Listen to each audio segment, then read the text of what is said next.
pull. That's what I she was said. just chunking it, and I like pulled a muscle in my back. It was brutal, but then I got a lot better. So I just needed to get the rust out, you know. Yeah, for sure. All right, we're live. Then I got a lot All better. right. So I just needed Well, to I'm get glad. the rust out, you know. Oh crap. Yeah. Oh, I hear Yeah. that. Yeah, you won't hear it now.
Oh, man. Whoa. Oh, hi, everybody. How's it going? Good to see you. You're here on the Living Force night, and so am I. Funny that. We're going to talk some Thrawn tonight. We're going to do a little bit of book talk, a little teaser next to me about what we're going to talk about. We'll talk about some weird Twitter stuff that went on. We'll discuss our crossover event from last night. Emma's back, Corey's gone, and Wes is about to punch it. Man, my video and Zoom lagged. Yeah.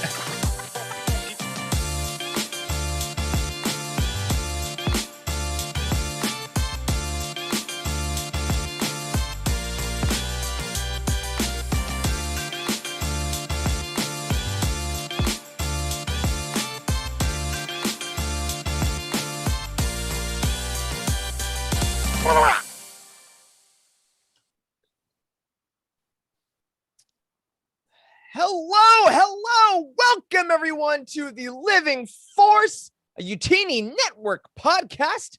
I am one of your hosts tonight, Eric Eilerson, and joining me for our part 2 of our Thrawn Ascendancy Greater Good Roundtable are 3 of the greatest folks in the world. We have Dr. Charles Hankel joining us. Hey, buddy.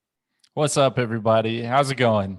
It's going well. You got that nice red light behind you. It's very, very I thematic. do, yeah. I'm trying to match that book that's right up there that we might talk about for a couple minutes. I dig it. I really like it. I also like how glorious the light shining off of the face of Wes Jenkins is tonight. Look at that. Yes. Look at that. In my freshly sunburned face. Yeah. It was a crispy 97 degrees when I got off the softball field yesterday at 1 o'clock. And then when I got in my truck leaving work today, it was 101. So go Texas. Wes, your face also matches the cover of the book that we're going to talk about tonight. That's As right. it does. If any of y'all missed our bounty hunt on Sunday, we coined the phrase the meekend, which is Wes's me weekend that he had. So I'm glad you had a good time on your meekend. Someone else had a great time on their meekend with their first round of golf of the year, at least, is the awesome, fantastic Emma Park. Welcome. Hello, everybody. Yes, I did go golfing for the first time this weekend. It wasn't as hot as Texas, but it was pretty hot for Maine. It was like 80. I'm just glad I don't live in Texas. Oh, man. Speaking of, ERCOT, our energy grid people, told us that we have to cut back on our energy for this week because everybody's using it because it's so damn hot.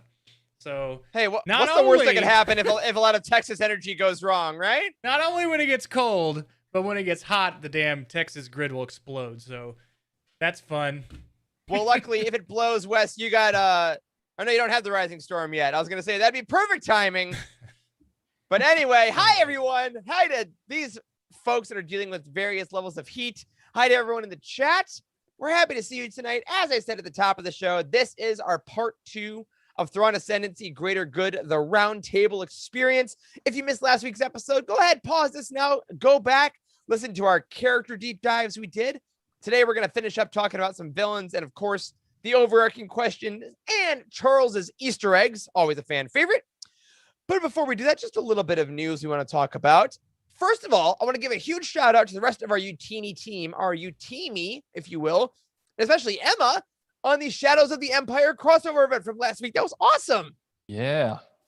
Man, we had so much fun with that. It was a lot of talk about Shadows of the Empire, like for sure. I think I'd be fine not talking about it for a while, but at the same time, it was fun. It was a fun crossover with just so many moving pieces here. We've got YouTube videos, guides, Star Wars archives, the Cosmic Force, Legends Look Back. It was just Utini game nights. It was insane. And I'm so happy we did it. It was a ton of fun. Yeah. And if you missed any of that, folks, it's all on the YouTube channel right now. Actually, the Legends Look Back episode about the novel, the Cosmic Force episode about the comic, the game night episode where Andrew and Jared played Shadows of the Empire, and of course the Star Wars Archives episode with Jose and Trevor that got released as a video, like the first time ever on Sunday, where they went into all the deep Trevor level deep Easter eggs. So if you didn't get enough Shadows of the Empire last week, throw on the soundtrack that's on Spotify and dive back into that. Congrats, everyone. Maybe we'll do another big crossover. That was super fun. It took a lot of planning, so it's not going to be a lot, but I'm glad we did it. Another thing I want to talk about, speaking of legends, is I want to give a thank you to our friends over at Del Rey because I got a package today I didn't expect. Yeah. I got these bad boys. This week, the Legends Essentials release. Look at these new paperbacks. Yeah, those are so cool. Yeah, we talked about these a while back, but they're finally coming out tomorrow, I believe, wherever books are sold. We got Shatterpoint by Matthew Stover. We got Heir to the Empire by Mr. Zahn himself. And of course, we got Darth Bane, Path of Destruction, finally has a good cover. It only took us like 20 years. That looks like it could be like the cover to an Edgar Allan Poe poetry collection, man. That is some dark stuff. Yeah. The cover art is incredible. And the sizes of these are pretty good. Emma, you were saying this is like your favorite size of book before we went live, didn't you?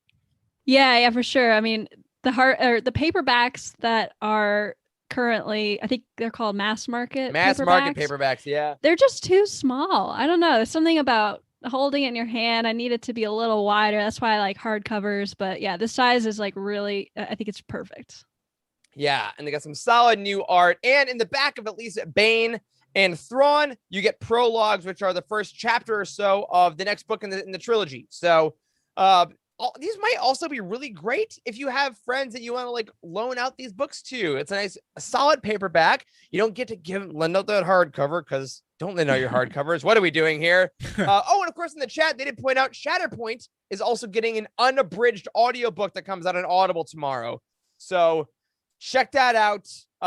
Thank you again for sending those our way. I can't wait to like dive back into these and bring them to work because on my breaks I like to read, but I don't like bringing the hardcovers in the backpack because the cover, my Ahsoka dust jacket is a little ripped and it's like that's hard to get now. So can't wait.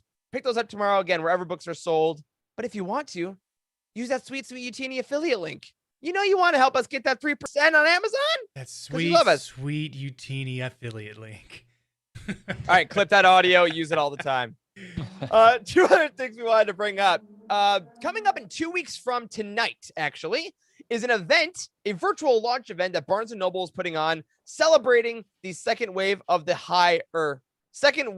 first phase still of the High Republic. Wes, you want to throw up that graphic?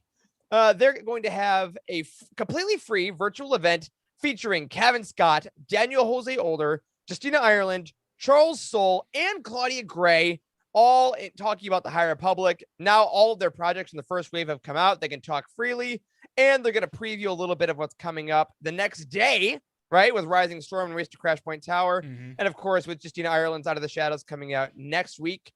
This is a free event, but you do have to register for it.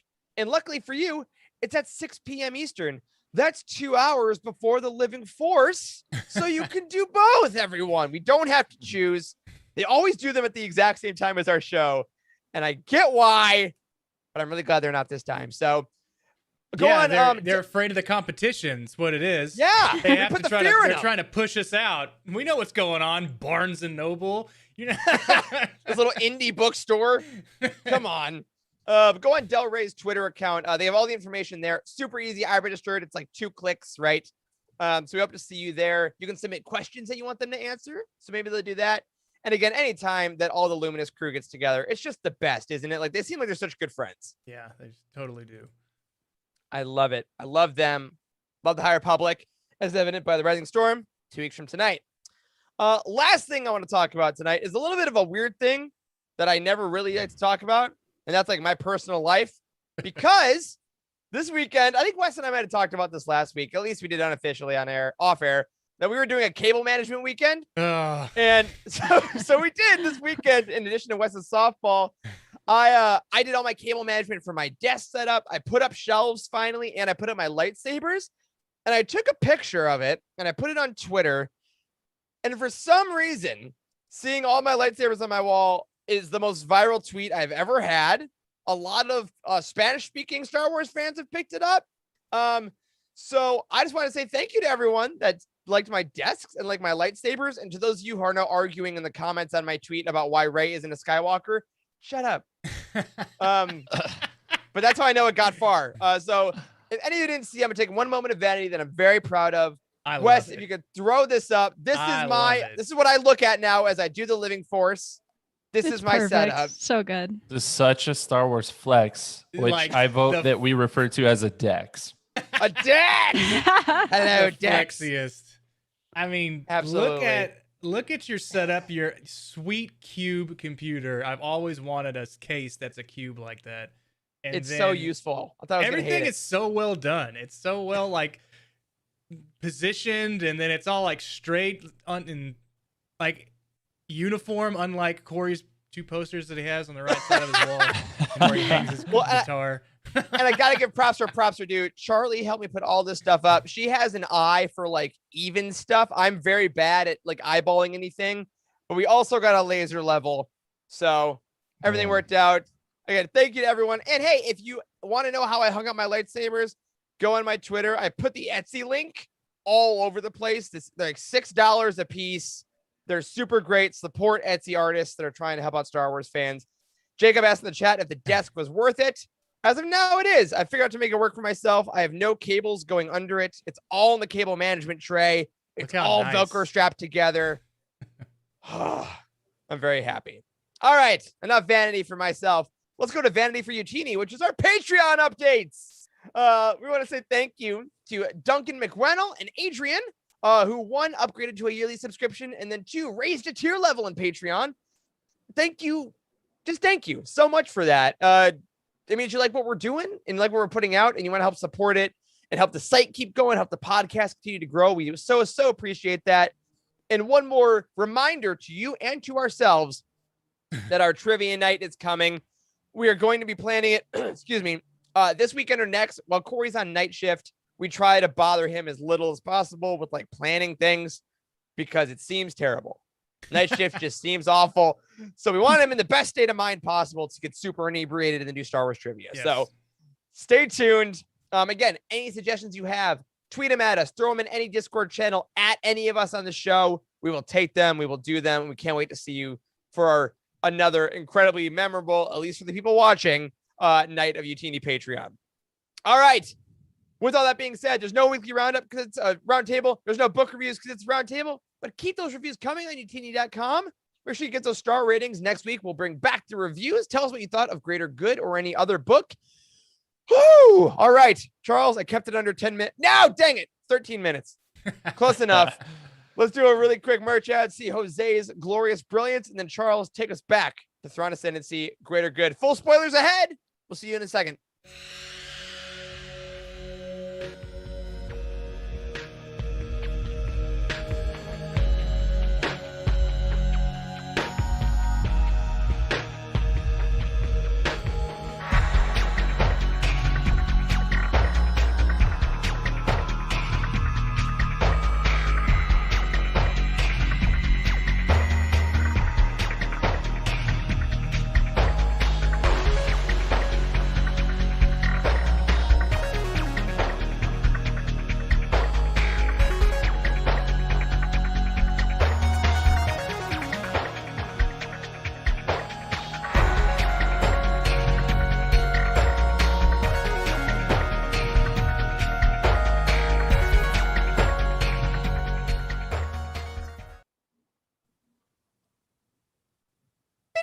Yeah.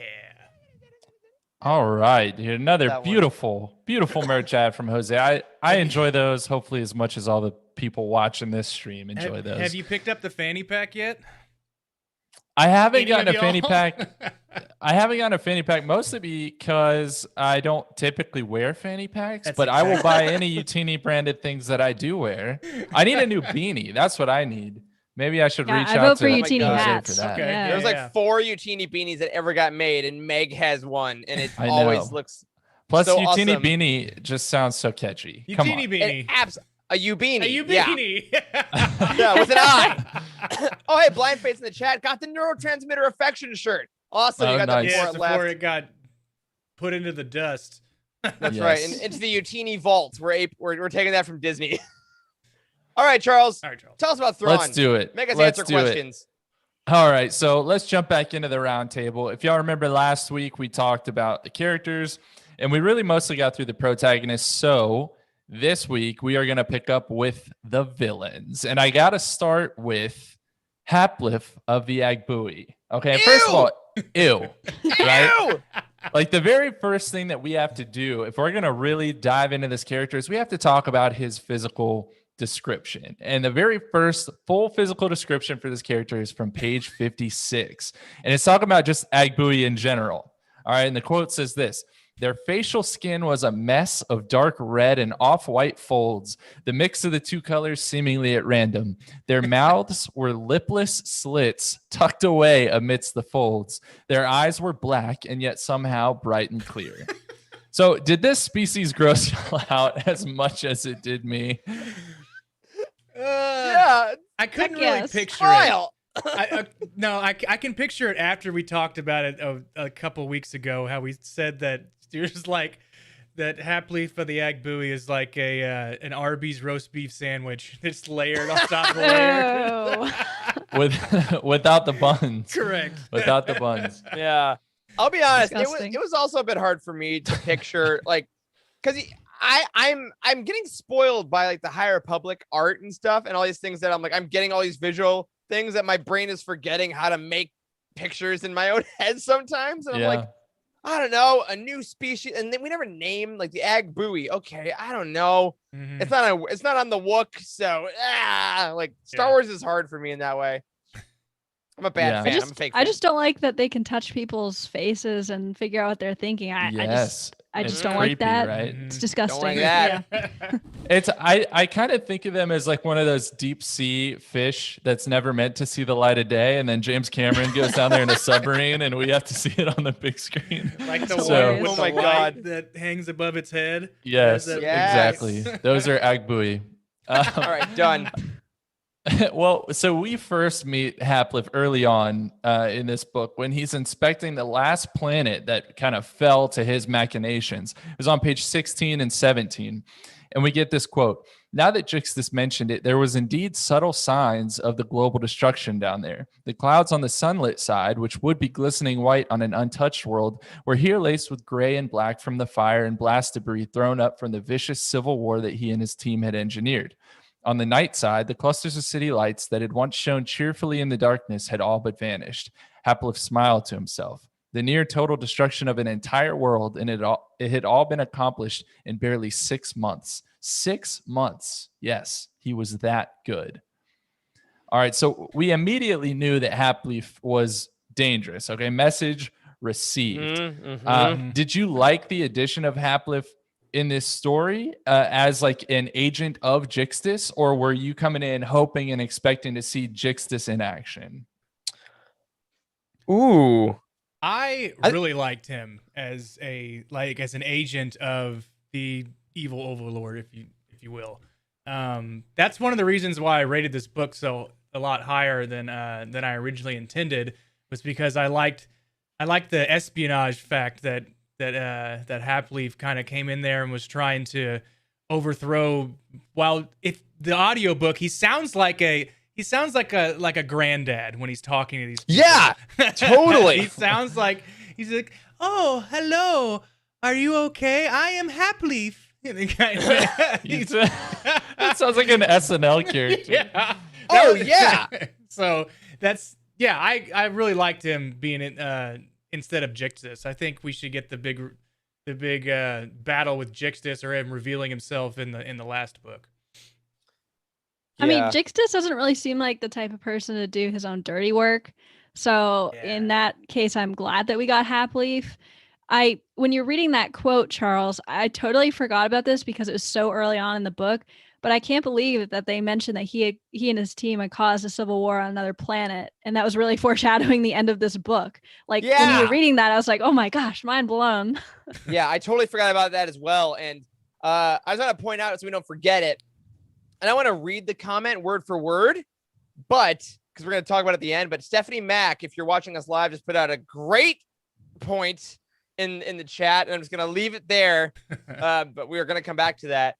But I agree. I thought Hapleaf was fascinating. I thought that it was a really cool villain. After you have the Benevolent, who we agreed was such a great character, for Thrawn, someone that's actually finally as smart as Thrawn, I thought Hapleaf was also very competent, but totally different than Yiv. And I really enjoyed that.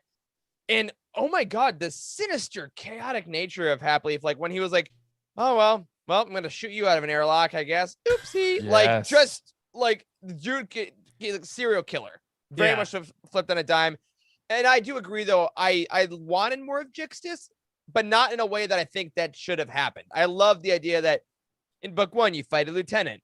And in book 2, you fight a lieutenant. And then in like every video game boss battle, book 3, the 3rd round, all right, now the general comes out. You know, I think it works out very well.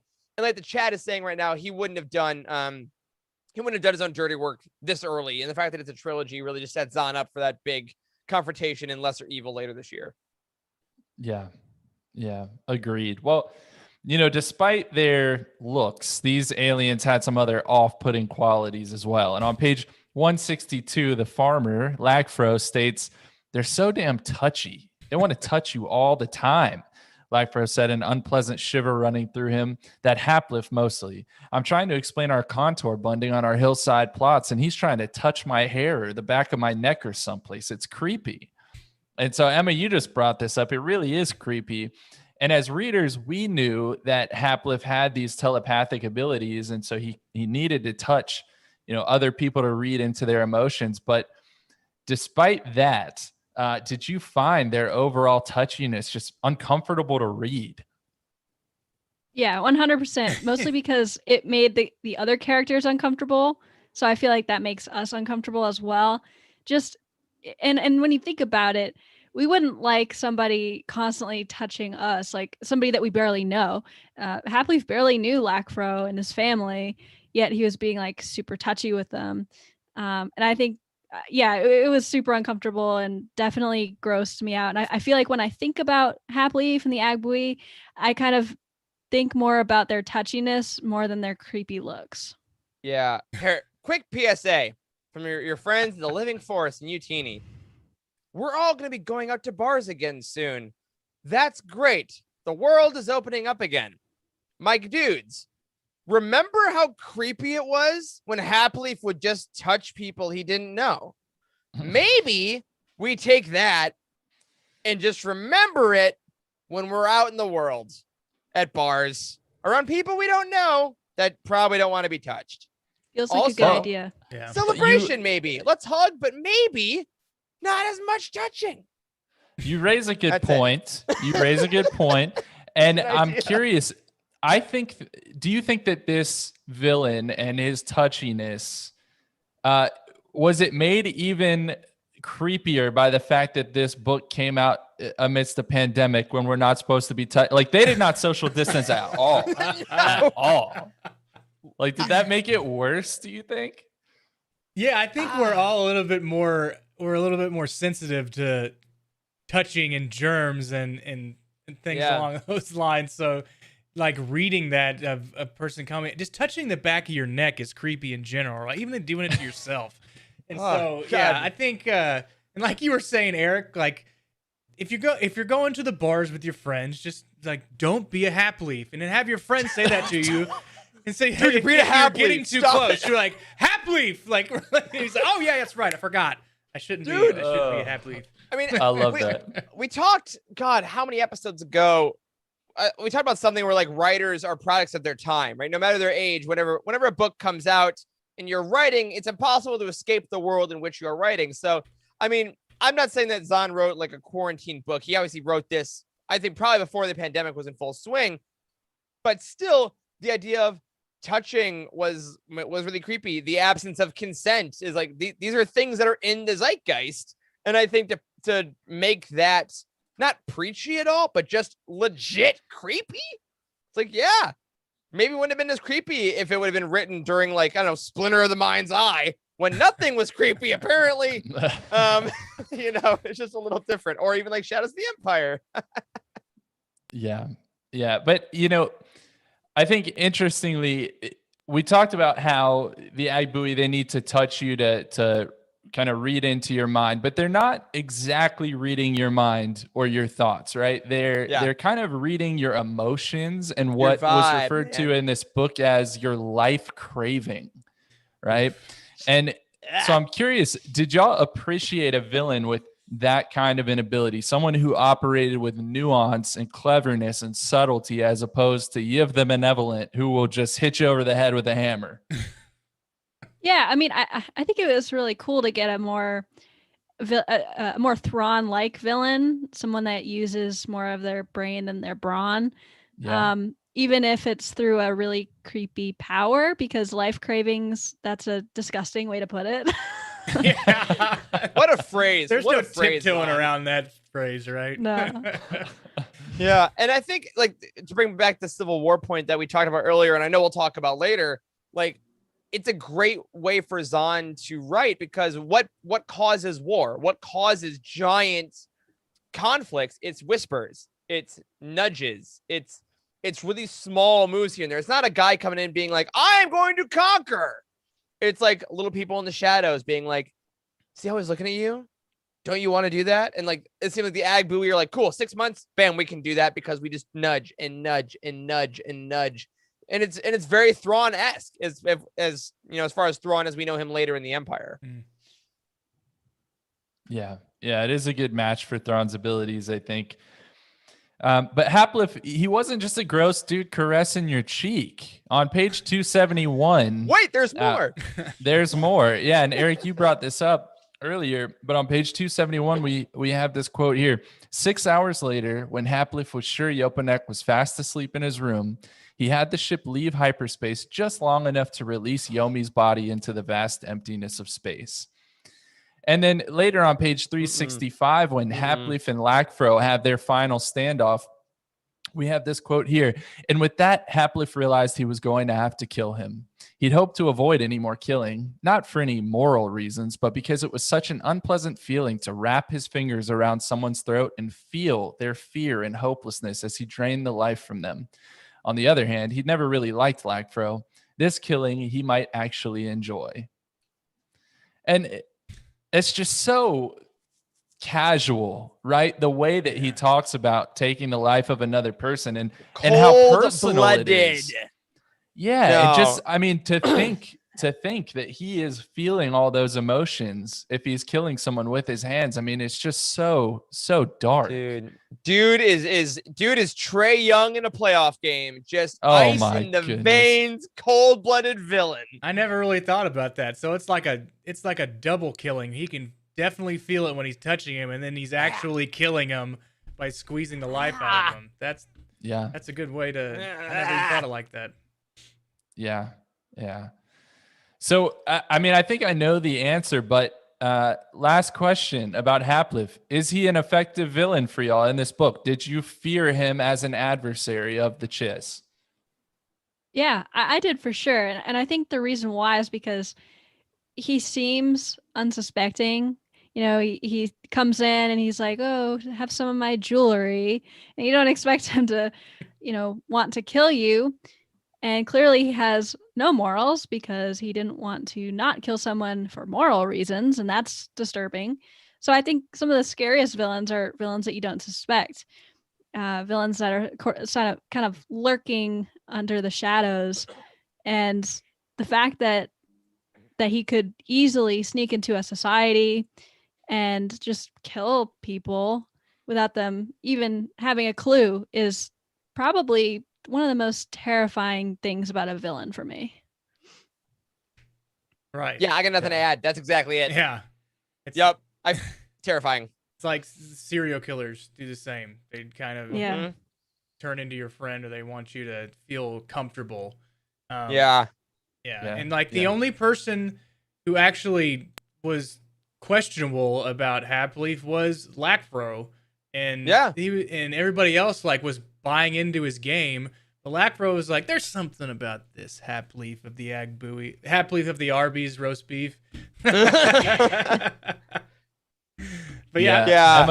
Emma, to put your words into a phrase that we have here in the Carolinas, the devil you know is better than the devil you don't, right? And no one knows any of the devils in this book. That's right. They don't know about Haplif, and they certainly don't know about Jixtis, who we're going to talk about next. The mystery man himself, the one who calls the shots from behind the curtain. And, after those gross quotes about Hapleaf's roast beef-like appearance, let's cleanse our palates with what little we know about Jixtus's appearance, because we got a little bit more than we did in Chaos Rising. On page 16, he's described as a veiled being with an exotic voice, a strange mixture of rasping and melodic, wrapped up inside an obscure accent. And then Hapleaf thinks to himself, he'd never seen Jixtus without his cloak and hood, his gloves concealing his hands, his black veil covering his face. He had no idea what the creature looked like. And then just a few pages later, Hapleaf again says, with the obscuring cloak, hood, and veil hiding all the usual cues of face and eyes, Jixtus could be nearly anyone from virtually any bipedal species. For that matter, for all the evidence of Hapleaf's eyes and ears, he might be sitting next to one of the demons from Agbui myth he'd so often been threatened with as a child. So I'm curious what your thoughts were on this. Now, we're going to get around to what's underneath all of the cloak and the hood and all of that, but he's kind of like the Emperor with even more coverings, isn't he? Yeah. So the first thing, like a leper. The first thing that I thought about was Dr. Claw from Inspector Gadget. You never see him but one arm and the fat cat, but that doesn't really that's Hapleaf, I guess. But yeah, you never see who it is. Yeah. I dug it. I mean, I think that the villain who's cloaked till the end turnaround is the most, there's no trope older, right? I mean, it was great. I'm glad that, Thanos and the Avengers, you got the turn, and you got the Emperor is Palpatine, like all these guys. It was good mystery, but the reveal, which I don't know. The reveal is so much. It's so epitomizes this character.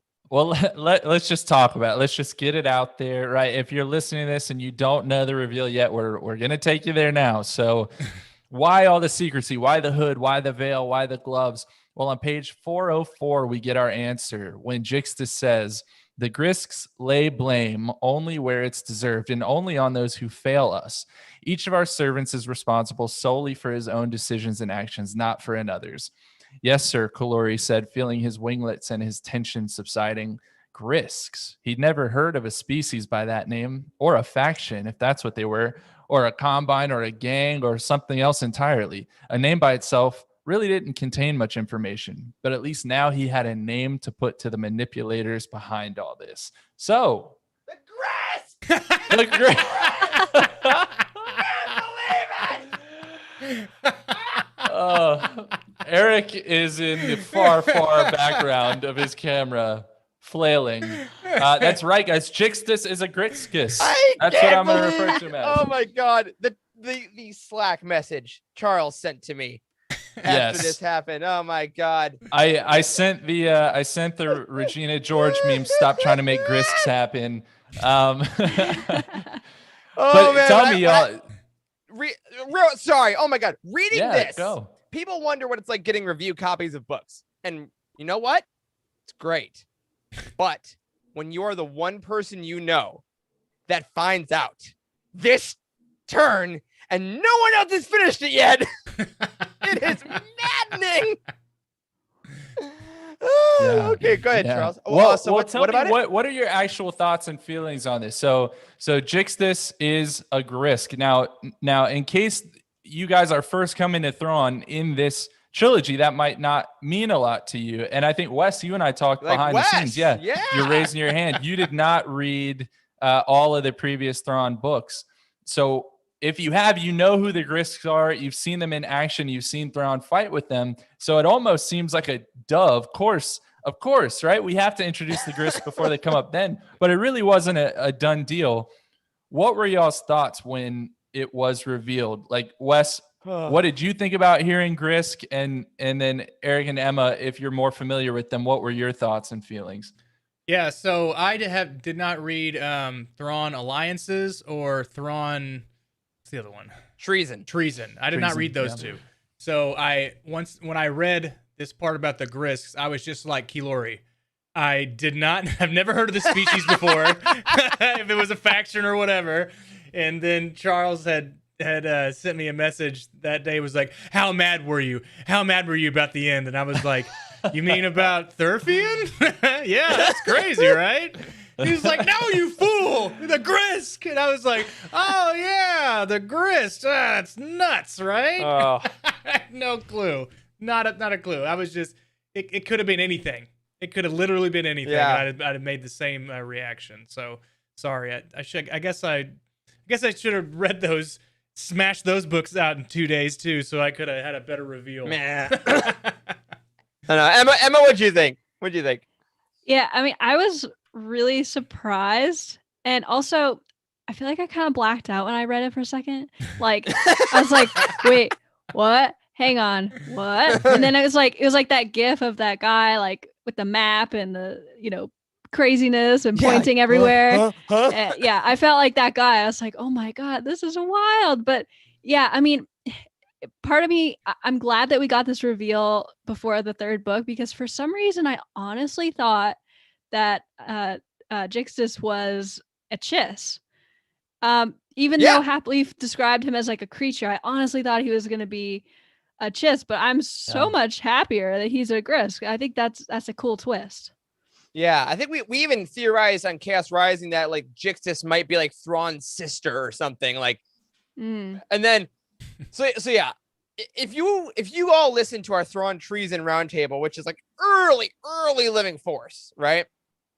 Oh, what we lads we were. We made a joke about calling it like Thrawn Grisk because Zahn clearly was just trying to push these characters. He's like, Grisk, they're awful and they're the bad guys, and it didn't. For some folks, at least, it didn't really gel because it seemed like the publishers wanted an Empire story, and Zahn's like, yeah, but I like these Grisk guys. So when I read that, I had a similar reaction to Jacob in the chat. Did he actually just do this? And also I had to like, oh man, you know what? Slow clap. Well done. You did it. Because it worked out. It's natural. It makes sense. Like you're saying, it's totally obvious now in retrospect. And I was just like, you know what, Zahn? You clearly wanted to write this book and you tried once and it didn't work out as well. But now you seeded it in. You finally got them. And now I am actually very ready for them to come full circle in Lesser Evil to do the book I think he wanted to write with Treason in the first place. So if we had to get a couple of those books, which again, I'm not a huge fan of, I know some people are, in order to get to this point, totally fine. Totally legit. So back earlier, Stephanie Mack, who's our Thrawn expert in the chat right now, she put earlier that the Agbui totally have to be the long-fingered creatures who were touching people in Thrawn Treason for the Grisk. And I'm like, I think that totally works. It makes me want to go back and read that, which is also a point I wanted to make, that once that reveal happened, it honestly made me want to go back and read Treason. Agreed. So very solid. Well done, Zahn. You pulled the rug out from under us and you got what you wanted. I applaud you.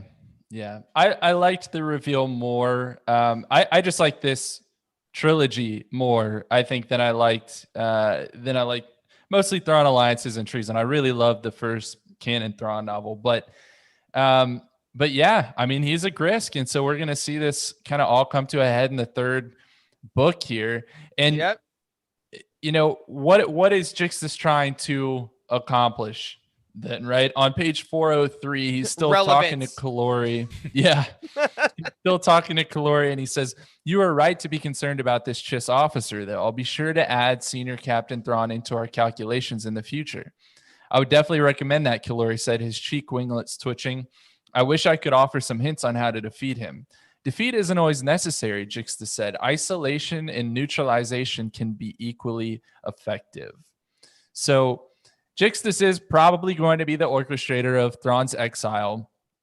Do you think? Yeah, right? Because that's how you would isolate him, right? You have him exiled, and we know where all this is going. To some degree, at least. I'm curious, do you think Jixtus is going to be working with any Chiss to accomplish this? Like maybe a Thurfian who also has it out for Thrawn? Wow, Charles, you just this isolation and neutralization can be equally effective. I didn't even put that into what would happen in the future, what we already know has happened. So, Right.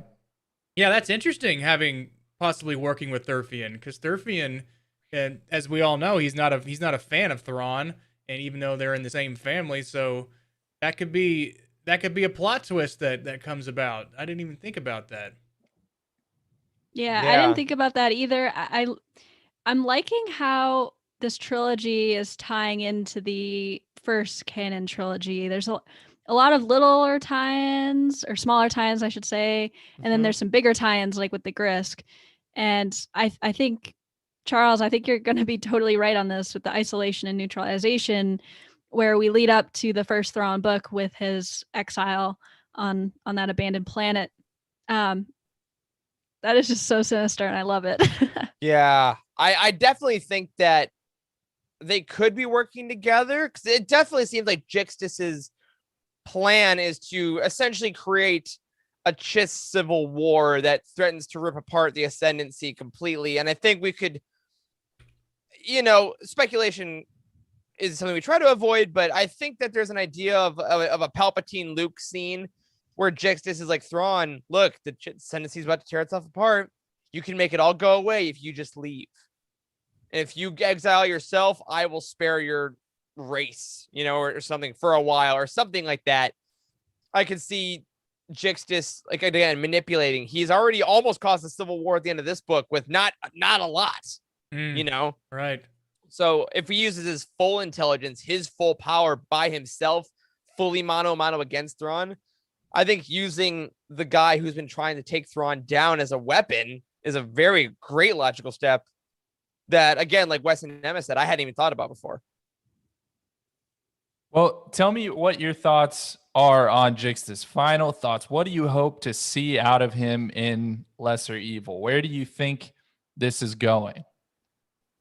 Yeah, I hope that I hope that we get to see more of him in the mix. Even though I said earlier that he doesn't seem like the type of person to do his own dirty work, I do hope that we're seeing him sort of in the fight a little bit more. I want to know, like, what his end goal is with Thrawn. Like, sure, Thrawn is a threat to him, like, militarily, but what is his end goal with that? And I'd love to sort of get into his head a little bit more. And I honestly think we are going to get that in the next book. Yeah, I'd like to see him orchestrate, like you said, the Thrawn being exiled, but I also want to see him like go back into the shadows and kind of come back up in some other way. This won't be the end of him. I kind of want him to hang around, because he seems very cunning. He seems like he has a lot of people or he can make a lot of people work for him. So, man, what if no, that can't be it. It's like I was about to say, like, what if the Grisk are, like, I don't know, they're allies with oh God, what are the evil people from the High Republic? The Nile. Gear? The Nile. They have some kind Nile. of relationship with the Nile, or did. There's something We don't there. That's nuts. Yeah. I'll go a little easier route. I'm gonna agree with Jacob, almost word for word what he just put in the chat. I think the memory chapters are gonna be from Jixtus's point of view in Lesser Evil. Really kind of figure out why he hates the Chiss so much. Why, like, as a youth, something happened, I'm sure. And then I think that all the time given to Hapleaf in this book will be given to Jixtus properly in Lesser Evil. I think we'll see him at the height of his powers, really going for it. And I that's what we've wanted. That's how you create a trilogy, right? Your big Voldemort didn't come back till the 5th book, or 4th book, but and then it's the Voldemort show. So I think it's things like that. And I'm really excited for him to do that. And I really want to know more about his past.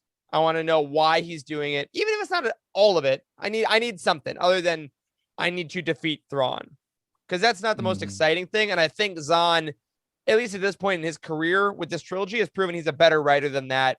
And like we've said since Chaos Rising, I think this is the story he's wanted to tell. So I think he's putting it all out there in Lesser Evil in the fall. Yeah. I mean, I I highly doubt that Thrawn's going to leave too many plot, threads untied. He's a pretty tidy writer. He tends to wrap things up really well. And I will mention though, that Jixtus does say specifically, let's see, it was around page 400 or so. He says, let's see, some of his colleagues thought that Yiv was going to take care of the Chiss, but unfortunately he knew better. So I don't know that he's even necessarily the king of the Grisk. Like, he kind of is working amidst the team. And Wes, and for anyone that hasn't read some of those other Thrawn novels, we never get Jixtus by name in those books. And that's true. There are real world reasons for that, right? He wasn't a created character yet, but he could die. We don't know. And the Grisks just continue their ploy to take over the entire galaxy. How deliciously evil. Absolutely. But that is all the questions that I have about the antagonists. I did want to give a quick shout out to Kaloria Vuandalan, who's still kicking it, because I love that guy and his little cheek winglets. Right on. But we don't have time. He's don't have time. He's a great character for the Mandalorian. Oh yeah, Ooh, that'd be great. Yeah, I love that guy. I really do. Played by Gilbert Gottfried or something weird. Oh man, what perfect fan The casting. Mandalorian. You want to go to Alderaan? It's rocks. That's all I got. All right, well, let's go ahead and move into the overarching questions. I want to know straight off the bat, how did Greater Good compare to Chaos Rising for y'all? I think I liked it more than Chaos Rising, which I didn't think was going to be possible. But I think it honestly has to do with just being more used to the Chiss hierarchy and the families and things like that. I sort of got a lot of that under my belt with Chaos Rising. So I think Greater Good was more enjoyable because of that. And also just sort of building on that mystery that was already being established in Chaos Rising just made it more of a page turner for me. Yeah, I totally agree. We're more familiar with the hierarchy and the political structure, so it was kind of easier to read. You didn't have to keep flipping back to that, like the fourth page, to see what the hierarchy was. To see oh, this person's the speaker. Like, how does that hold up to the family? I still don't know. But there was I mean, when they did they had a lot more battles, like space battles in the first book. So I mean, it whenever they say he shot this way and then he kind of veered to starboard, I'm just like trying to think which way is that? And what are vectors? What are we doing here? Yeah. But they didn't have that much in Greater Good, and Greater Good kind of I thought it flowed a lot better than Chaos Rising did. But they're still both great books. Yeah, I'll probably put Greater Good only slightly below Chaos Rising, only because I love Chaos Rising. I think Greater Good is really, really great as well. I think it was very accessible, again, because of what Em and Wes said. We kind of got the pre-reading from the first book, so you kind of got what was going on. I think I liked Thalias's journey in Chaos Rising a little more than Lakinda and a few of the other things that tried to supplement it in Greater Good, but I still really enjoyed it. I thought it was a really nice sequel. And again, going from the drop off of Thrawn to Thrawn Alliances was kind of a whiplash to the neck. So it was nice not to have that.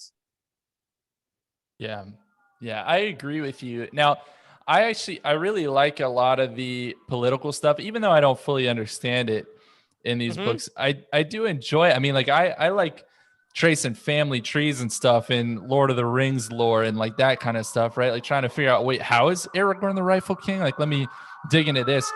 And so it sounds like some of y'all enjoy those aspects and some of y'all don't enjoy it as much. But we did get a lot of information, still new information about the Chiss family hierarchy in this novel. We knew there were the ruling families, the 9 ruling families, like the Myth, like the Arizi, and the 40 great families. But now we know for a fact those numbers kind of fluctuated over time. For instance, the Zodlak family, which was heavily featured in this novel, used to be one of the ruling families before they got demoted. And I'm curious, do you enjoy learning more about this type of thing, or does it just make your head spin? I liked it. I love it, Charles. I liked hearing the background about how their actions are being affected from what had happened in the past. So it's not just because of recent events of why everybody's upset with each other or why the Zodlak aren't one of the 9 ruling families. They're just trying to get in. It's like, well, why did that happen? Like, oh, I used to be in the 9 ruling families, but I got put in timeout. So, like, the background I really enjoy. I love the history in all books, not just Star Wars. Yeah, it's very much like, you're a Zodlak. You're one of the ruling families. I used to be. Like, very much that vibe. Yeah, it's like a research. Like, you research like facts so you can be able to debate somebody on why something is the way it is. Yeah. Yeah, I mean, I'm glad that we learned more Chiss lore in this book because it shows that the first book wasn't just a huge info dump, and that Yeah. Oh, nice. and that we're still building on that lore, even though we didn't get as much as the first one, which is understandable. So, yeah, give me more Chiss lore. I love it. Yeah. Chiss lore, the new album by Taylor Swift coming out 2022. And it can get in the way or feel like it slows down the plot in some of these books. So I would love like a coffee table reference book of just like Chiss history. I love when you With, talk like, dirty on family these trees shows. and stuff like that. Yes. That would be fun. But I want to talk a little bit about, for those of you who are familiar with Legends. That's right. I said Legends. If I say Legends one more time, Jared's going to pop up in the chat. For those of you who are familiar with Legends, I'm curious if you're enjoying how much of Zahn's Legends material he is managing to pull into canon.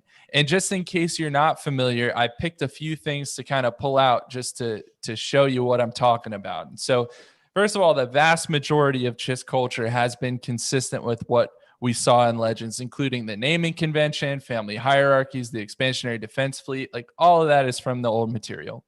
We've also had some recurring characters, right, with Aralani and Thras, who's been brought up a couple of times now. But now we're adding in like full events from Legends, like full events from these books, like Thrawn's defeating the Vigari using an unsanctioned attack, and then his appropriation of their interdiction field technology. Like, that's just outbound flight.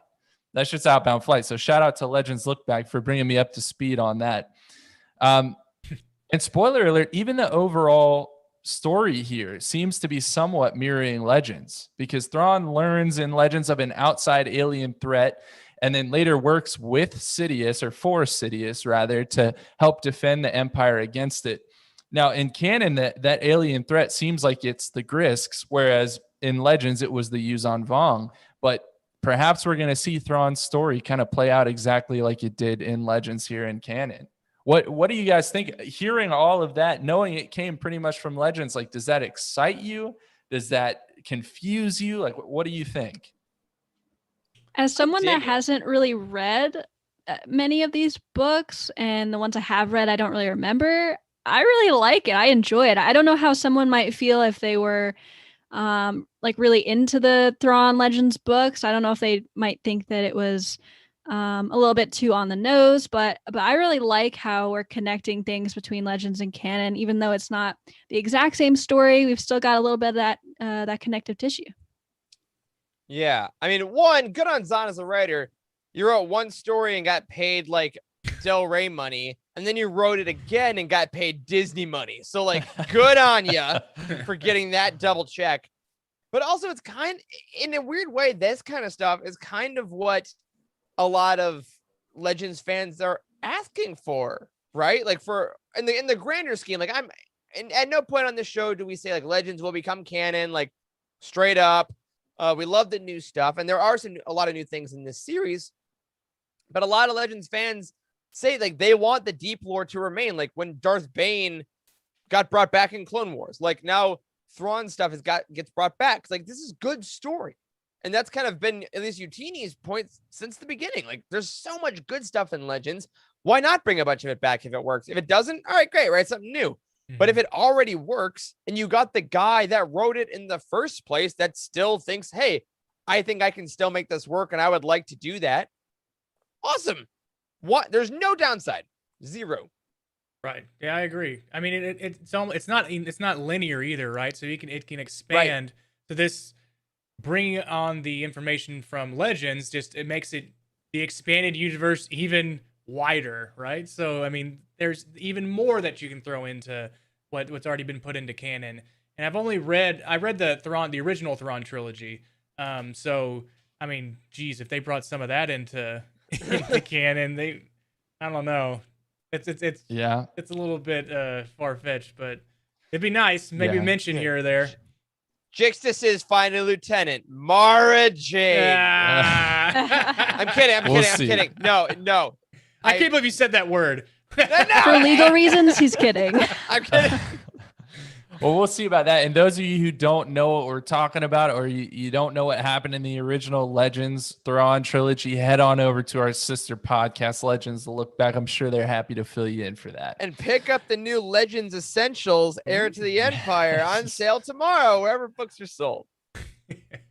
Absolutely. But y'all, we've covered a lot here already, but it's time to jump into some heavier material. Like mass suicide and whatnot that almost happened in this book, right? Woo! Yay, escapism. That's why I read these books, to get away from the terrible things that happen in our real lives. Now, one of the major plot points in this novel was that the Magus, matriarch of her entire planet, was ordering the mass suicide of her people once she believed that their planet had been lost. So first questions first. I mean, did that plot point surprise you to get something that dark and that heavy brought to the forefront of this book? For sure. Like when I read that, my eyes kind of like went, whoa, it was shocking. You don't really hear about stuff like that in Star Wars too much. And I think the main question that I had was, why would she want that for her people? And I think it made for an interesting plot point. Mm-hmm. Yeah, it frustrated me. It frustrated me that she wouldn't budge from her decision. And Thrawn and Thalius, they gave good arguments of not killing yourself, and she was just like, "No, I have to kill my people." That's for you, Eric. Yeah. Thank you. I was like, I forgot how it went. I knew someone had to do it. Jacob's been waiting for that for weeks. I want to go on the record here and say us at the Living Forest and Utini are firmly anti-mass suicide. Just to get that out. I think that's helpful. But also, I don't think it did surprise me. Only because I think a lot of Star Wars literature lately is getting to these dark topics. I mean, we are dealing with people going through intense mental breakdowns. The first Victor's Prize, anybody? Yeah, right? Yeah. The first Star Wars movie ever, like in the first 20 minutes, the inciting incident is a mass genocide by a giant space laser. So like it's kind of mass death is weirdly nothing new, but I thought it was handled very well. And I liked how much. If Leia had wanted a different target, a military target, she just had to name the system. That's she did. It's very amazing. Well done. This is great. I can sit back on this one. Yeah, but I also loved, more so than how it affected me, I loved seeing how much it affected Thrawn. Like how just morally repulsed he was by the idea, and how he was like, he worked so hard and broke so many military rules to stop this one thing that, like, in military terms of loss of life, probably wouldn't have been that much comparatively to like a giant battle, but he was so intent on not letting this happen. And I thought that was a great storytelling point. Well, it introduced this great conflict kind of in the background of everything else that was going on. And we know that the Magus, she didn't succeed in her plan, but that was mostly because of Thrawn. Like you're saying, Eric, he basically put her in like a stasis chamber. Right. And after he did that, there was a bit of a debate amongst the characters about whether or not that was actually the right thing to do. And actually, Mid-Captain Samacro, he talked to Thrawn and he said, her life is her business. It's certainly none of ours.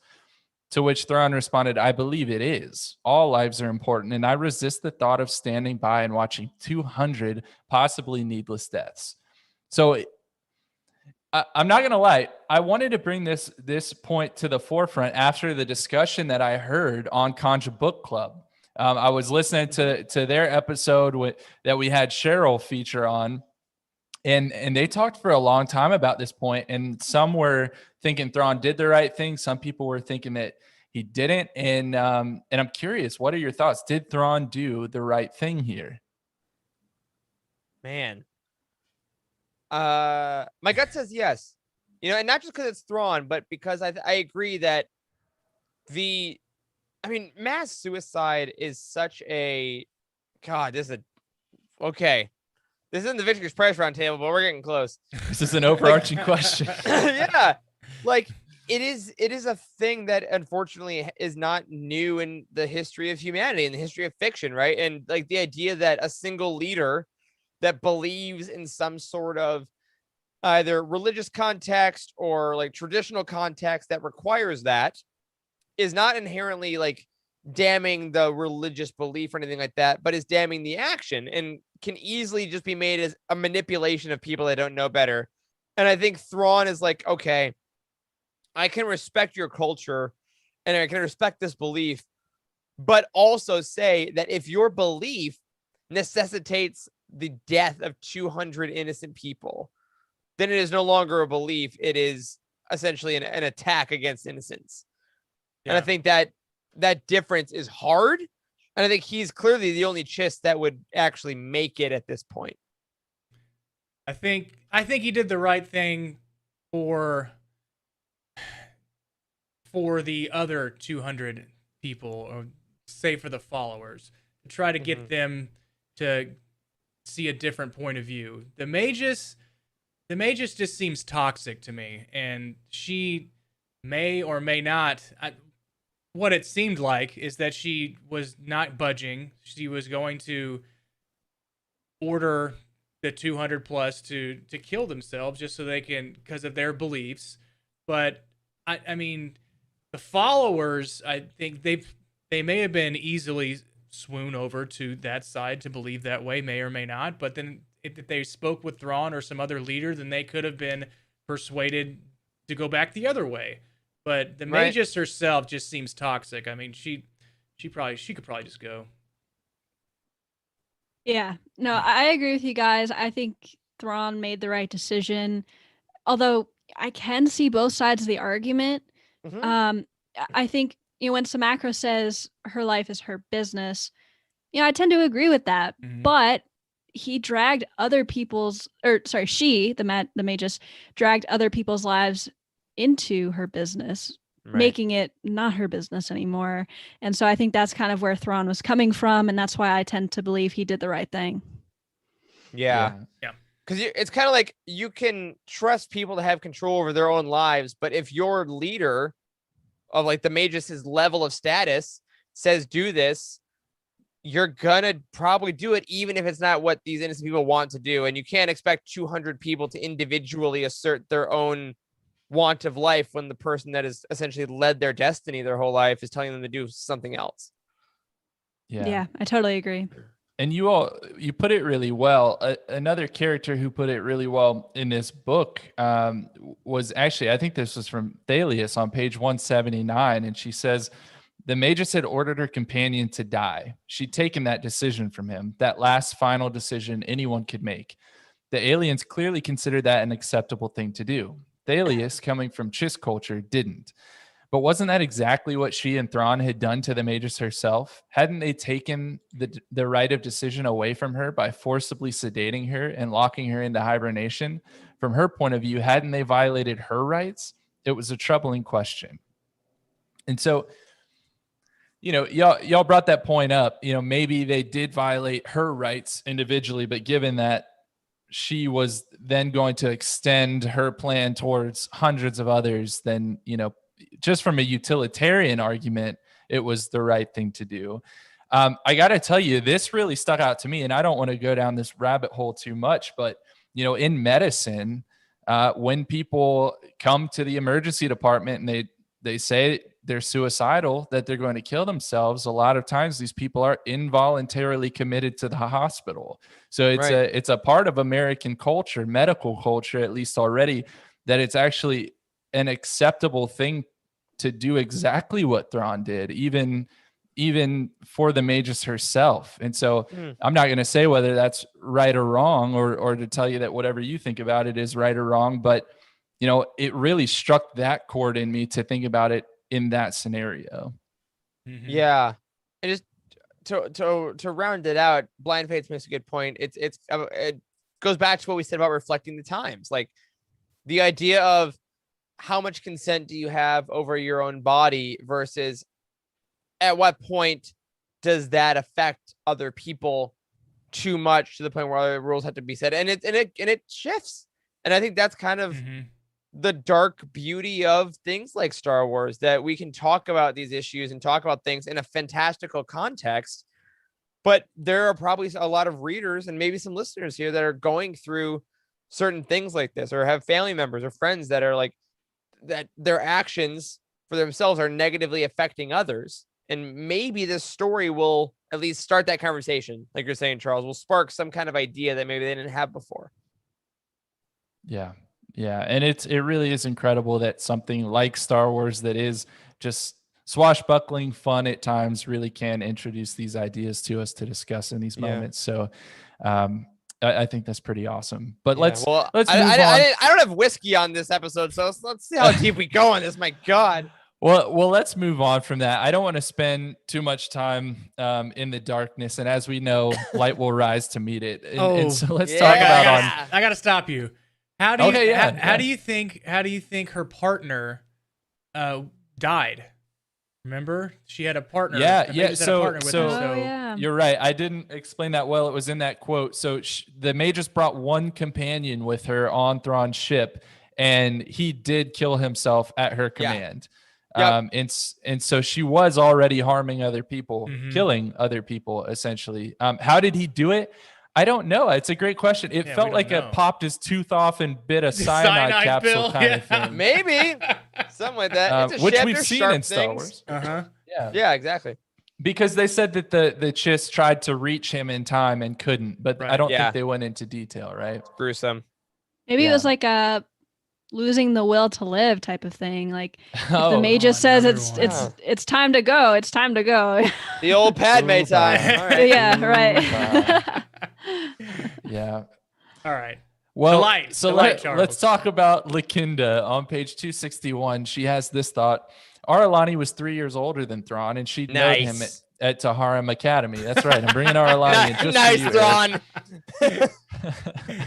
Since that time, the two of them had worked together on a number of missions. So was it, in fact, Thrawn's tactical genius that Aralani had learned from, or was it the other way around? Could Thrawn have simply adopted Aralani's methods and run with them? In that case, maybe he got all the attention because he was brash enough to go full bore into situations where Aralani's innate prudence suggested a slower approach. So I got to know, because I had to come up with something to ask y'all about regarding Aralani. Whose playbook are we working out of? Is it Thrawn's or Aralani's? And in other words, between Thrawn and Aralani, who's the master and who's the apprentice? Yes. Okay.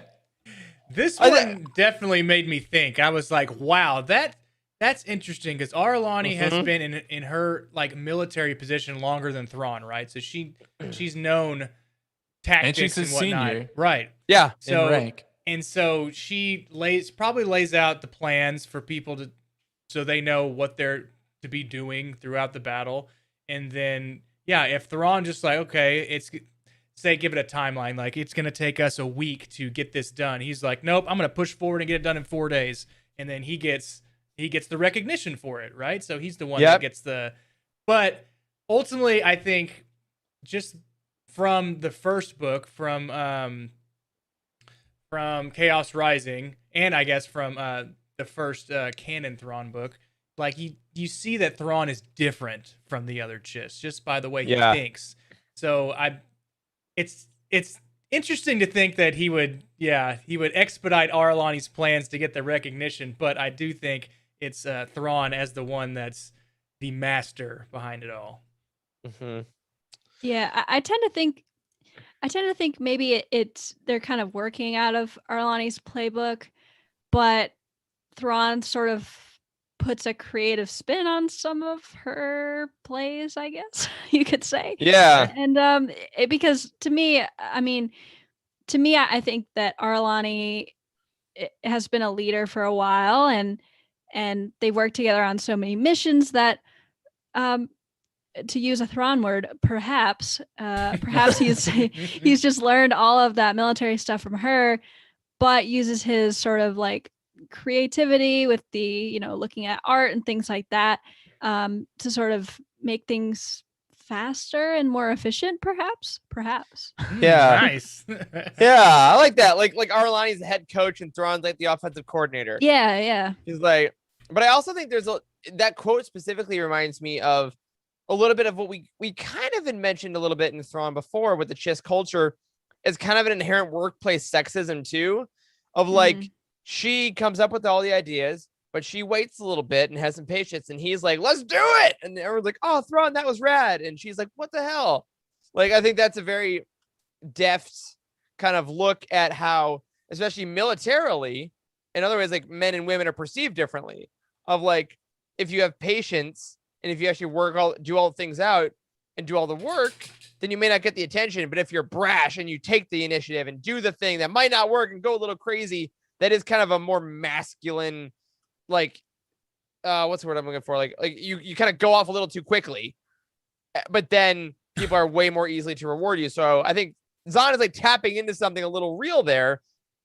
So I think at the core, to answer your question, Charles, it is both of them, but from the outside, because of the way Thrawn implements things, I think that to the general Chiss as a whole, he gets a lot more recognition there. Also, I ship them forever. I love them. They need to go on more dates in Lesser Evil, or I will riot. All right, more dates coming in Lesser Evil. Maybe. Yes! Maybe. Confirmed. You heard it here first. It's on. We got this covered in Screen Rant, so it must be true. Yeah. Well, let's move on here to Nyx. Just really quickly on page 175, I wanted to talk about this. This is the rarest known metal in the chaos, which was a vital component of the alloy used to create the incredible toughness of a warship's hull. And so this was the tantalizing thing that Haplif and the Agbui and Jixtis were using to try to incite a Chiss civil war. And I'm curious, do y'all think that Nyx is going to be important moving forward in any way, or was it just the MacGuffin for this novel? MacGuffin. Yeah, I tend to agree with you, Eric. I think it's a MacGuffin. I think we're sort of led to believe that it's going to be this huge important thing for the next book, but I think it's going to be something that we don't see coming. Yeah. I haven't heard of anything like Nyx, either say like in the Empire era, or is they just use regular metal, right? They don't have a name for it, do they? Yeah, Durasteel and all that stuff. Yeah. Yeah. I like it being a chaos MacGuffin too. I don't mind it. I think it works out fine. Like they gotta make it makes sense that part of the universe would have different metals. So Sure. Okay, MacGuffin all the way. I agree with you. And it leaves us more time if we move on quickly to talk about, again, the return of the Grisks. I have to bring this back in the overarching questions because it's gonna make me leave this chair again. I swear to God. I know. I wanted to bring this question up. Okay. Tell me this. Is there any chance that Jixtis is not a Grisk? Which I know sounds like a crazy question after everything that we've talked about, but I think Haplif does bring up a decently good point that obviously Thrawn planted. Is the term Grisk only a species? We know it is a species, but we also know, that the Grisks take control of other species and convince them to do their bidding, and then they refer to those people as their clients, quote unquote. So when Jix is using terms like we and us, is he referring to the Grisk species, or might he be referring to a force of some sort? And the reason I bring it up is why the hood and veil and gloves and all that? Why would it matter if he was seen if no one knows what a Grisk is anyways? Okay, I just had this thought. The drama? Okay. I just had a really weird thought. So do it. If he is referring, like when he's referring to us and we and all of that as peoples that he's conquered, and maybe he isn't a Grisk, what if it's like Thurfian? Like for real, with the hood and the veil. And we know he's sketchy, right? He does. I'm just saying. Listen, in the audiobook, they both have very deep voice. Well, Thurfian has his voice is a little higher, but Jix's voice is super low, but they're both low voices. So It- Eric's less convinced. Yeah, while this is a fun thought experiment, if he's not a true Grisk, that's just bad writing and stupid. I don't know. I'm trying to make it nice. I guess just only because like Zahn has built that up so much and had a great reveal of it. I think that the hood is almost more for our benefit as readers of like the mystery, because it's still a book, right? It's still like the mystery of it. Yeah. But if it was more of like metaphorically a thing for a species that I guarantee you not a single other writer will ever use in anything, because they don't care. Someone cut that clip for 10 years in the future when Keep Grisks it. are brought back. When the High Republic is full of Nile and Grisks. Yeah, I think that he has to be an authentic one, or else all the dramatic tension of this book's end and the beginning of the next one kind of evaporates. And I feel like that would just harm the momentum of the trilogy, and it would make the third book have to do a lot more work. Yeah. Because then the third book would have to introduce actually who he was, why he hid himself, why he went back and forth, and then the backstory memories would have to be messed up, and that would have to like it would make an already complex world needlessly confusing, I think. I like where your head's at, Emma. I like your plot twist. No, yeah. It's awesome. If it has to be something that's fun, there will be 6s in my score for the next one and not where you think. I mean, I could see your point, Eric, though. Like, if it's going to make the story even more complicated than a Thrawn story already is, I don't think I would want it. But, Yeah. If it's going to happen, I'm not going to complain, Yeah, but Zahn loves his Grisk. It is his Kel's Right. orange soda. He loves Grisk. So I think he wears the cloak because he doesn't want to be noticed by anybody else, right? So he can't be pointed out by yeah. What's his phrase from New Wandalon? Kilori. Kilori. Like, he doesn't want to be brought down by Kilori of all people, so he has to wear does, this. Right. No, I mean, Yeah. I honestly, he totally wears that cloak just so people don't know he's a Grisk. Yeah. But I think I thought for so long that Jixtus was a Chiss, and now I'm like, he's not a Chiss, but there's still a possibility he's not a Grisk. So Yeah. Anything is possible. right. Well, I'm still trying to get past Eric's Keenan and Kel reference. This feels like we are on a episode of Legends Look Back with these 90s references. But all right, let's talk about Jixtus. A couple more things here. He has a quote on page 404 where he says, "My more immediate concern is the fact that you left Haplif's body behind for the Chiss to examine." And he's saying this to Kilori. So why is that a problem? Why is Jixtus upset that the Chiss are able to study an Agbui body? Ooh, interesting. That's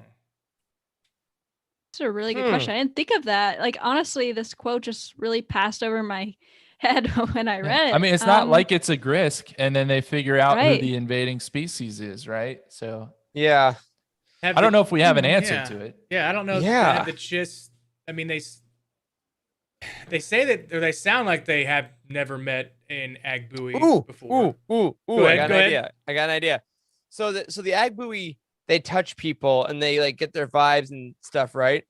What if they like save that as like a hard drive, and he has seen Jixtus and he has known Jixtus and things. So maybe secrets are like hidden within the biochemistry of the Agbui after they die, and you can like extract that. With a probe? Where's the probe Yeah, go? sure. I don't know. You take one of those like Echo, the thing Echo has one in of his hand, you face just go, folds. Yeah, I know. Echo just sticks his little like screwdriver and goes, and then you have information. Like it's Star Wars. That's how it works, right? You Yeah. just gotta go like, just like the clip that I sent out today. Righty tighty, lefty loosey, turny onny. one of my proudest moments. Man, it's so good. It's a t-shirt. Go ahead. Oh, man. All right, so we don't necessarily know what the problem was with them leaving behind Haplif's body, but we do know earlier in the book, very early on page 21, Haplif says to Jixtus, "So once we've destroyed the Chiss for you, then we go home." And Jixtus responds, "Then you go home." And so it's interesting because we know the Grisks don't just disappear. I looked this up on the timeline on utini.com. And this story, this book takes place in about 19 BBY, but we know that Grisks are around as late as about 1 BBY during the events of Thrawn treason. And, you know, the latest thing that we know in the timeline, spoiler alert for Thrawn treason, I'm sorry, Wes, is that they were getting close to discovering one of the supply lines for the Death Star, right? That was one of the plot points from treason.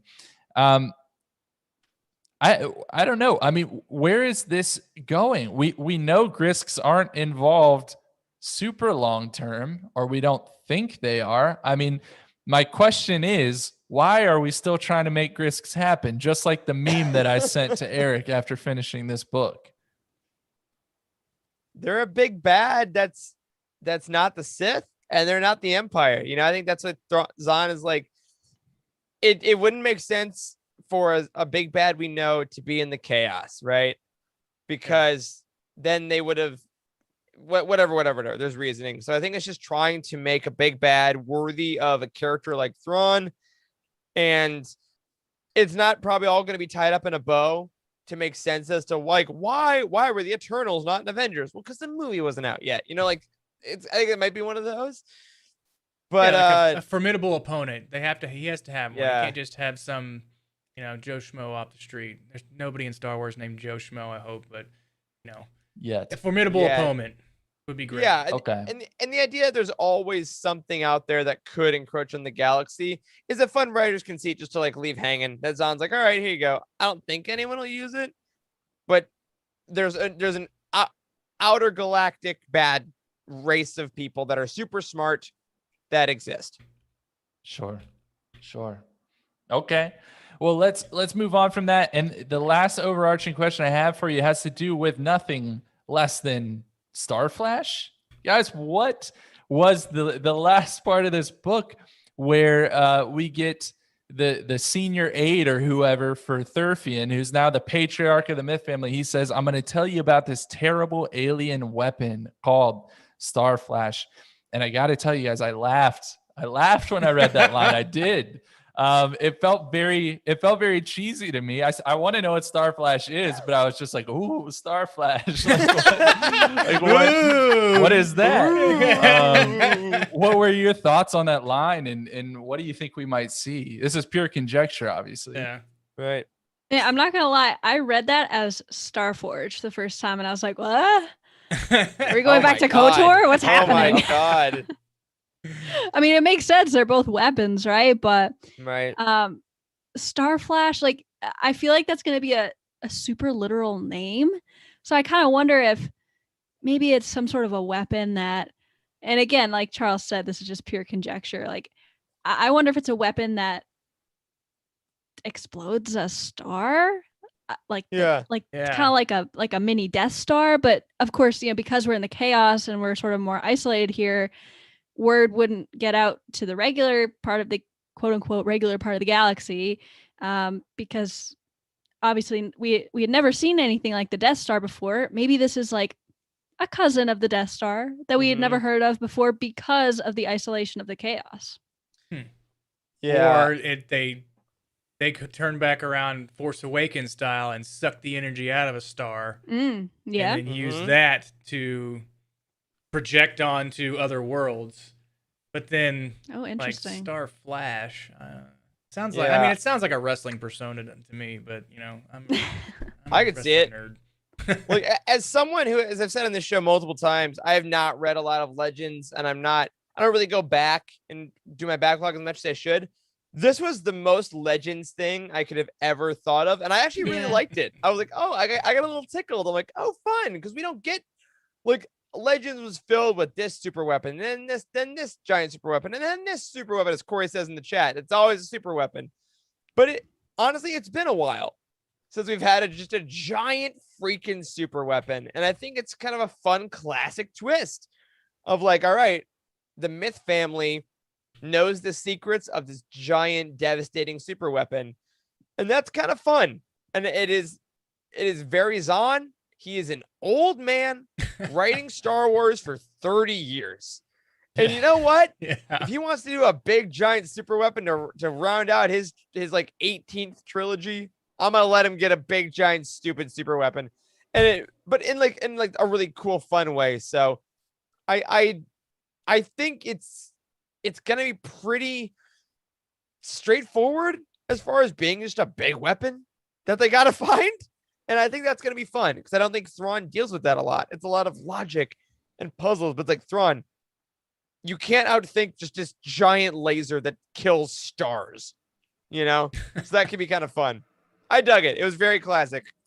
Yeah, definitely. And I agree. If Zahn can get away with whatever he wants, if he can get away with having that same picture of him in a black turtleneck in the back of all of his books, he can get away with Starflash. What a If hero. you can What a rock the legend. glamour shots pose in the back of your books every time, then you're Same all one. for it. Yes. Same one. Yes. All right, y'all. Well, we got to move on. Let's run through some Easter eggs, some connective time. tissue, some random thoughts, and then we'll wrap it up. We'll be quick. So on page 80, a whisker cub is mentioned, and this is a creature that was first mentioned in Chaos Rising by Samacro, who was calling the Liaoan regime a whisker cub compared to the mighty Chiss Ascendancy, which he compared to a night hunter. So it's some sort of animal that everyone knows about in the Chaos. We've never seen one physically, but we've had it mentioned now in both books, so maybe we'll see one eventually. Great. On page 140, we get the quote from Thrawn: "The odds are never impossible, merely unfavorable." In other words, never tell him the odds. Great line. On page 170, again, we get the reference to the artificial gravity well generator that Thrawn took from the Vigari that, quote, "can pull a ship out of hyperspace as if it had run close to a stellar or planetary mass." And so that's the same technology the Vigari were known to use in Legends, like I brought up earlier, not to be confused with their tactic of placing innocent civilians trapped in transparasteel on the outside of their ships to discourage their enemies from firing on them. Because that's just terrible. Yikes. Yikes. Yes. What book is That's a that real from? I think that's also an Outbound Flight. Okay. But I gotta read talk that to our- book. Yeah, go talk to Ooh. our Legends Look Back friends about that. On page 194, after Lakchip calls Lakfro by his full name, his full Chiss name, we get this quote: "Lakfro stared at her, feeling like he'd been punched in the stomach. No one on Selwys used anyone's full name after they'd first been introduced, not unless the circumstances were official, legal, or extraordinary." And so the Chiss are kind of like Earth Mothers, right? If they use your full name, you are in trouble. You are in some bantha Or dinner's ready, which or dinner's ready. Oh my God. Okay. In Memories 5, Haplif is talking about Jixtus's navigators, and he says he didn't know what part of the chaos these so-called attendants, capital A, came from. He'd never seen anyone like them except the pair in Jixtus's personal service, but they were clearly from someplace far away. Their purple robes and eerie eye lenses were as unsettling as their perpetual silence. And so that is a really fun callback. The attendants are basically alien navigators that operated out of the unknown regions. And we've seen them on screen actually once before in The Last Jedi in the background of Snoke's throne room, right? What? They're the That's people so in the back cool. right Wow. corner in Snoke's throne room who help him navigate his ship. And so there are amazing. ties then back to Snoke and back to Palpatine and all of that stuff. That's that is so awesome. cool. awesome. Wow. Okay. Yeah. And so this is the second time that we have seen them in canon outside of The Last Jedi, with the first being a reference to them back in Thrawn Treason. So Zahn is on this whole attendance train. I think that's pretty cool. Sweet. Perfect attendance. Yeah. On page 226, Lakfro is speaking to his cousin, and he says, "If I ship it standard parcel, the schedule says it should reach Naparar in 6 to 8 days. Or you could send it express. Have you checked those rates lately?" Point. Lackpup conceded. So first of all, what the hell are we talking about? And second of all, it sounds like USPS Yeah. in space is just as bad Yes. as on Earth. It They sounds, may have light speed, but we have Amazon Prime. it sounds like the Oh my postal God. service screwed Zahn in some way, and he had to shoehorn it in there Yep. some way. Yes. That would be He so had some great. packages Hey. lost in quarantine, I think. Yeah. He was writing that package. He's like, well, I'll show them. All right, on page 238, Wu Tru says, "I'll be damned, Admiral, it's a moon." And that's the antithesis of Obi-Wan's famous "That's no moon" line in A New Hope. Obi-Wan's in every book. Yes. I had to bring it back to him somehow. Yeah, baby. On page 254, Aralani and the unknown alien captain are talking, and Aralani says, "Interesting preliminaries. So, now that I know how to destroy you, shall we return to our respective people and deliver our reports?" "Your statement lacks accuracy," the alien commander said scornfully, "for it is I who knows how to destroy you." and it felt like the battle of wits from Princess Bride to me with Mazzini, when he's like, "A clever man would put the poison into his own goblet because he would know only a great fool would reach for what he's given." Like blah, blah, blah. Oh my God. It was so cheesy, but at the same time, so Legends Zahn. It's just fun. Bless him. On page 275, we get this quote: "There are aliens particularly suited to underground mining. For instance, short and stocky with lower oxygen requirements and the ability to see in low light settings." So Ugnaughts, perhaps? Yeah, that's Is that how what it was we're talking about? pictured. Yeah. I like that. Page 277, we get this quote: "The loose skin on Haplif's face piled itself into a bunch." And that's not a reference. That's just really gross. And I suffered through it once and wanted to make everyone suffer through it again. The worst. Yeah, The that's worst. pretty horrible. Yeah. Page 309, Thrawn says, "Come now, Captain. Everyone in the near reaches of the chaos has legends of the Chiss." So that may be a small wink from Zahn regarding all the Legends material regarding the Chiss that he's pulling in, or it's just a really awesome line that might be up for a Utini award this year. We'll see. Yeah. I am firmly of the opinion that no author or TV writer uses the word legends without knowing that's exactly what they're doing. Yeah. Ah, I agree. Yeah. Every time. it's never a mistake, or it's never an accident. Yeah, it's too specific.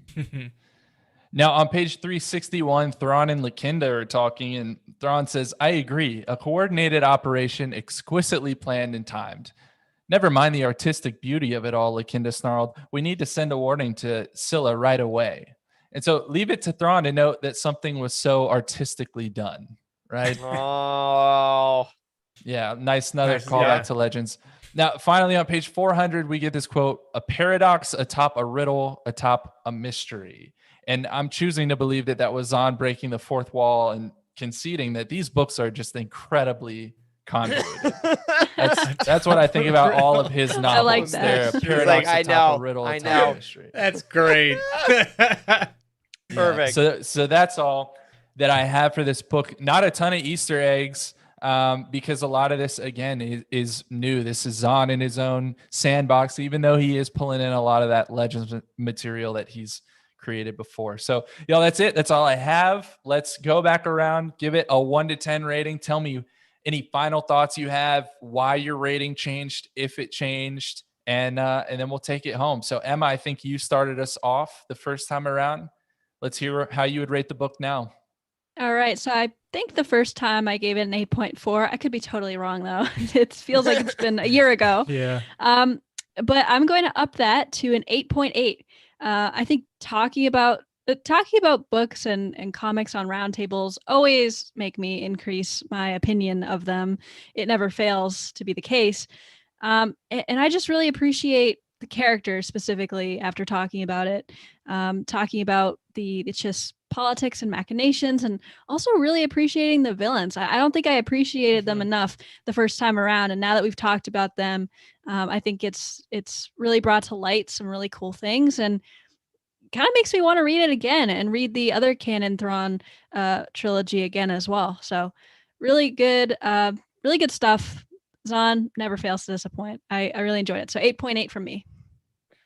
All right, Wes, what do you think? Yeah, I don't think I've done one of these where I haven't increased my score after having the round table, like you said, Emma. I think I was at an 8.6 or an 8.7. I'm gonna bump it to an 8.9. Again, because we got the groundwork from Chaos Rising, this book was way more enjoyable to me. It does make me want to go back and listen to Chaos Rising again, so I can get a better foundation of everything that happened in that book. Not just the political aspects, but also like the battles and Yiv the benevolent. But the like trying to break the Chiss Ascendancy from within is one of the plot points that I really loved, that I enjoyed reading and listening to. So 8.9. I'm gonna bump it up from my original score. Okay. 2 good scores. Eric, what do you got? All right. I think if I remember correctly, I did an 8.75. I think. That sounds familiar. Off you. So I think I'll join the crowd. I'll do an 8.85. So I'll be right in the middle of the two. I think this was a great book. Talking about it again made me really enjoy how much Zahn built. And as we talk about it more, it really, really makes me excited for Lesser Evil. I think that with these books, I always, I start it and it takes me about 2.5 weeks to read the first third. And then I get into it and then I fly. And That's I think so true. based on how Lesser Evil is being built up by the end of this book, with Jix's finally being revealed, with the Civil War almost happening, with the Star Flag, like we have so much momentum now. And this conversation reminds me of that I'm so excited about having that come out. So 8.85, I'll give us our exact average of these. Charles, what about you?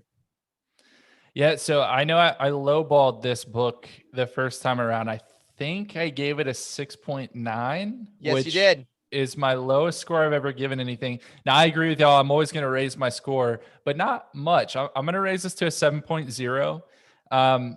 I know I'm rating it a lot lower than y'all, and it's not that there are not very enjoyable parts of this trilogy. Again, I really liked the Lacfro stuff. I really enjoyed Haplif as a villain. My biggest issue is that a lot happened in this book, and I feel like very few plot points are actually being carried into Lesser Evil. Sure. And so it felt like a lot of convoluted, let me try to figure this out, think through this, with a lot of payoff that's going to come in another book. You know what I mean? So that's kind of where I'm coming at it from. Still love Thrawn. Still will read anything that Timothy Zahn puts out in a heartbeat. But that's kind of where I fall. I think Lesser Evil is going to be amazing, though. I think I might be rating that a lot higher. But with all that said, y'all, that's going to wrap up another roundtable, another one for the books. So Well Eric, done. take us home, good buddy. Yeah. So again, I know we try to say this on every roundtable. Oh, giant round of applause to Charles for coming up with all these just by yourself, dude. It's incredible work. It's great conversation. I hope you all enjoyed it. I hope that this makes you want to go back and reread stuff or get you excited for Lesser Evil. As a reminder, looking ahead on the Living Force, our next roundtable will be The Rising Storm, which isn't even out yet. So you got a while, which means that we got so Charles, we got a bit, buddy. Thank goodness. So the next one, that does come out in 2 weeks from tomorrow, I believe.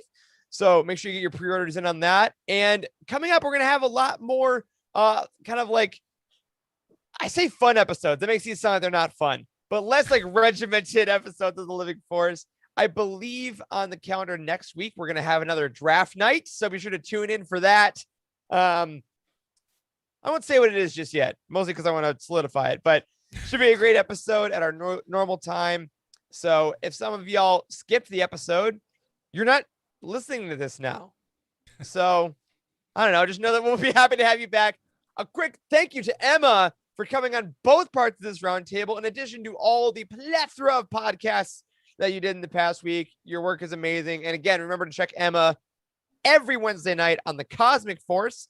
Emma, can you tell the good people what they're going to see you guys do this Wednesday? Yes, so this Wednesday we are going to be talking about the High Republic in comics. There was a great segment in the High Republic show that came out recently, kind of an interview with Ario Anandito and some of the other people on the comics team. So we're going to be discussing that. We're also going to be talking about some of our favorite High Republic comics art, and it's going to be a great time. So definitely join us. And really quickly, before I toss it back to you, Eric, thank you guys for having me on. This was really enjoyable for me. And I always love hanging out with you guys. So thanks for having me. You're very MVP. welcome. MVP. Yeah, you did All right. Oh, great. thank you. Yeah, for real. that you've done the horrible thing at Uchini. You've proven that you're very good at something, so now you have to do it all the time. Yeah, you came on and your video and audio worked perfectly, so you're welcome That's back it. anytime. Here we go. That's all that counts, right? Awesome. Well, thank you to Emma. Thank you, Charles. And Wes, you did a damn good job, too. Look at you. Yeah, Hey, look at us. Go. Look at me We go. did it. We're growing. All right, folks. Have a great rest of your week, because that, my friends, will do it for this week's episode of The Living Force. If you already support us on Patreon, thank you for that. We hope you're enjoying everything on there. Get ready for our Patreon event later this month. And a special thank you goes out to Cheryl Bell, Patrick Ortiz, and Carl Stender on our Jedi High Council, and Elizabeth Cloutier, Jason Mitchell, Freddie C., and Sally and Chris Eilerson on our Alliance High Command. You can find us on Twitter. I'm at Eric Eilerson. Charles is at C. Henkel. Wes is at Boss West. Emma is at Irma Jedi 26. And Corey, on night shift, is at Doc Star Wars MD. A special thank you to Matt Davenport, our amazing editor, Ryan, our graphic designer extraordinaire, and Wes, our producer and community manager. Thank you to Charles, Wes, and Emma for podcasting with me tonight. Thank you to all of you in the chat for hanging out. And as always, may the Force be with you. Face flaps. Yeah.